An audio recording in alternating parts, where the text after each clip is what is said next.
Without me saying a word. Thank you for coming, and good evening, and welcome to the 27th annual lecture celebrating the birthday of Ernest Hemingway. My name is John Barry, and I'm chairman of the Ernest Hemingway Foundation of Oak Park. As I think you all know, tonight's lecture will be presented by Thomas J. Putnam, director of the John F. Kennedy Presidential Library and Museum. The Boston-based library houses, some of you may know, others perhaps not, the world's most comprehensive Hemingway collection. Its Hemingway Room provides researchers, educational groups, and the general public with unique manuscript, audiovisual, and documentary holdings pertaining to the life and work of Ernest Hemingway.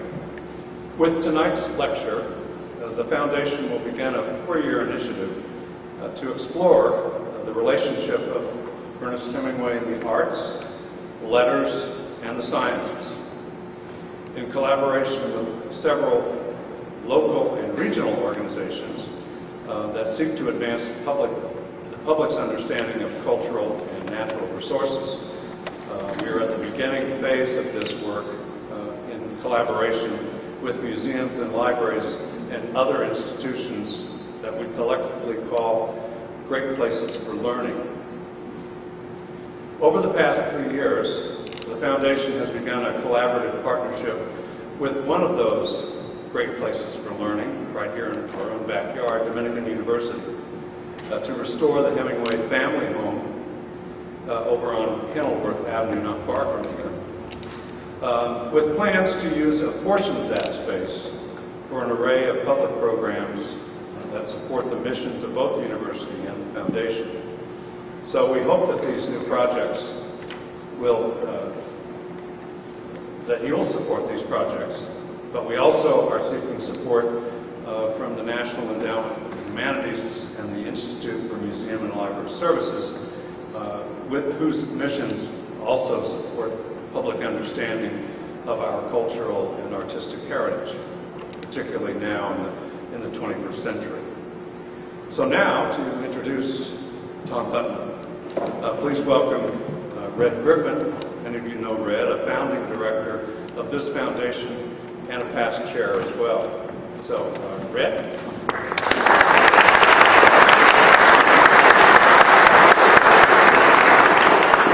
There are some people here tonight that were here when we started, and I wish they'd stand. Paul Cady, the very first meeting we had, and a number of others. Will they stand, please, and be recognized?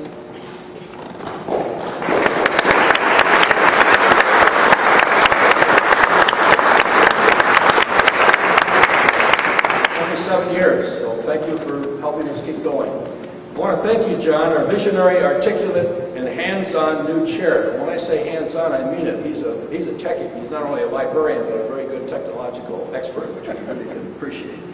Besides others that we thank later this evening, I want to particularly we don't want to forget one of our founding directors, Roy Lavichek, past chair Scott Schwar, publicist Deborah Pricer, and my wife Mary Jo, all of whom have given their valuable advice and talents to prepare for our annual lecture tonight and the Great Places for Learning initiative over the next few years.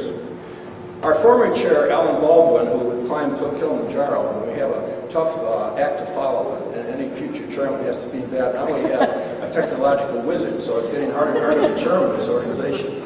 Alan and current board member Lori McCarthy and I first met Thomas Putnam last year when he came here for a tour of Hemingway sites after attending the meeting of his fellow presidential library scholars in Kalamazoo, Michigan. A few months later, he graciously consented to give the lecture this evening. Of special interest to us this year is not only our perennial focus, Ernest Hemingway, but also how great places for learning, like the Kennedy Library and the libraries and museums that influenced Hemingway, advanced American democratic civilization. What John Kennedy said in 1960 is true of many great places for learning. They, as he said, celebrate the past to awaken the future. The Kennedy Library and Hemingway Museum can contribute much to the future of democratic civilization because of our namesake's legacies. Kennedy and Hemingway both saw the present rising from the past and leading to the future in history's continuous flow. Although both Hemingway and Kennedy were not paragons in all aspects of their lives, the use of their gifts in communication, persuasion, and leadership changed much in our world for the better, and each recognized what the other had done for mankind. In 1961, Kennedy, a man of words, known best as a man of action, described Hemingway's influence on others. Quote, "Few Americans have had a greater impact on the emotions and attitudes of the American people than Ernest Hemingway. Hemingway's gift, we say, is his observation in life as it is sensorially, emotionally, intellectually, morally, and spiritually. His gift helps us reflect honestly as he did on how our experiences approach or fall short of excellence in truth, beauty, and justice."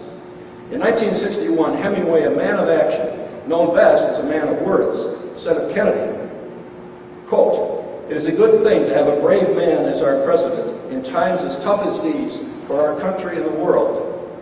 Kennedy's gift was to help us deal with the present world by viewing it as he did, in the context of history and philosophy. One man who knew both Hemingway and Kennedy and shared some of their gifts and ideals helped bring their legacies together in the Hemingway Collection at the Kennedy Library.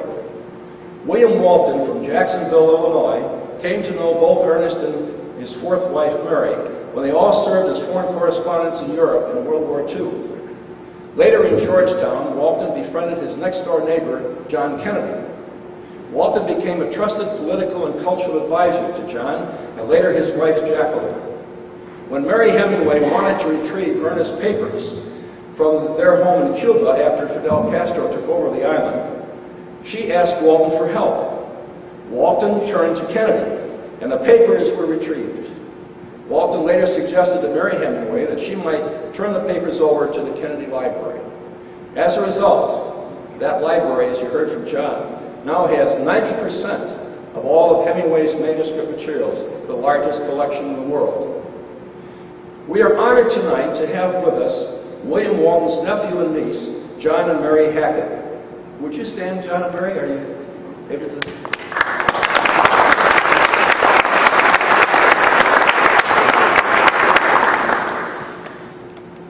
In Tom Putnam, we have a friend of Patrick and Carol Hemingway, who have contributed so much to both the Kennedy Library and to our foundation. In Tom Putnam's 11 years of leadership at the Kennedy, and 3 years as its director, he has promoted American democratic civilization in his own way, as Hemingway and Kennedy did in theirs. He has expanded its facilities and extended its outreach. His biography in tonight's program specifies all that he achieved in these areas, and there's a kind of a philosophical context to what he did. He's an educator as well as a well-educated in government, and I think you see that coming through what he did at the Kennedy, along with a wonderful democratic spirit. But what is most important is the way Thomas Putnam personifies American democratic civilization. A visionary, innovator, doer, straight talker, like Hemingway and Kennedy, clear and crisp with his words. A leader who serves, a man with plenty to say, yet who listens attentively, one who balances candor and diplomacy, and despite his position, has kept its humility and humor. It may sound a tad chauvinistic, but I'm compelled to say that Thomas Putnam might make a good Midwesterner. Welcome back to Oak Park.